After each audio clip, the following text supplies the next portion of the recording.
ang nagmamalinis kamakailan na hindi di umano siya sangkot sa maanumalyang flood control. Ngayon ay nalantad. Nagarapalan din pala ang kanyang korupsyon, kung saan pati itong si Katunying ay hindi makapaniwala sa kanyang nadiskubre kung paanong ang ganitong kalaking insertion ay nasa iisa lamang tao.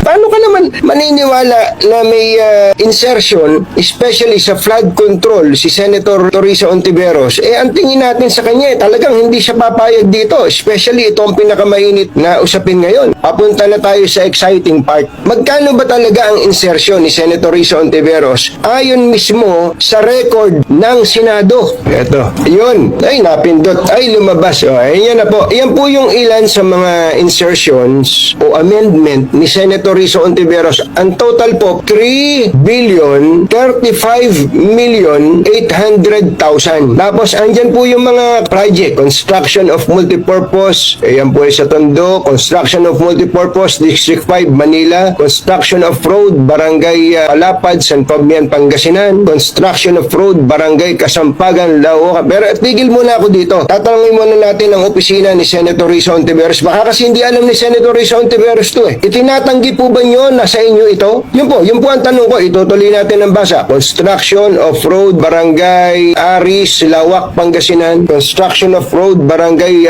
Domingo, Alarcio, Lawak, Pangasinan. Construction of road Sitio, San Jose, Kakandongan, Natividad, Pangasinan. Construction of multipurpose building, Teen Center, San Fernando, La Union. Construction of Barangay Hall, Barangay Buanta, Bawang. Mga magagandang proyekto po ito mga kababayan. Ako naniniwala ako magagandang proyekto. Kaya at this juncture, I want to reiterate that there is nothing wrong with insertion and amendment. Kaya huwag kayong masyadong defensive. Wala pong masama dyan. Lalo na nga kung in-implement ng tama yung proyekto. Ano ba problema doon? Atuloy natin. Construction of Barangay Hall, Barangay Bawanta, La Union. Construction of City Pavilion for 1 Bunuan, Dagupan City, Pangasinan. Phase 3, 30 million. Construction of multipurpose building, Agri-Aqua Building. Ang gaganda po nitong project na to. Into Training Center, Lingayen, Pangasinan, 25 million. Construction of Multipurpose Building, Training Center, Barangay Bicol Norte, Bayambang, Pangasinan, 20 million. Construction of Oben Saban Road at Barangay Gubkok, Tabuk, Kalinga, 25 million. Construction of Road, Barangay Kabarutan, Kawayan, Isabela, 10 million. Concreting of Road, Barangay Babaran, Itiaga, Isabela, 10 million. Construction of Road, Barangay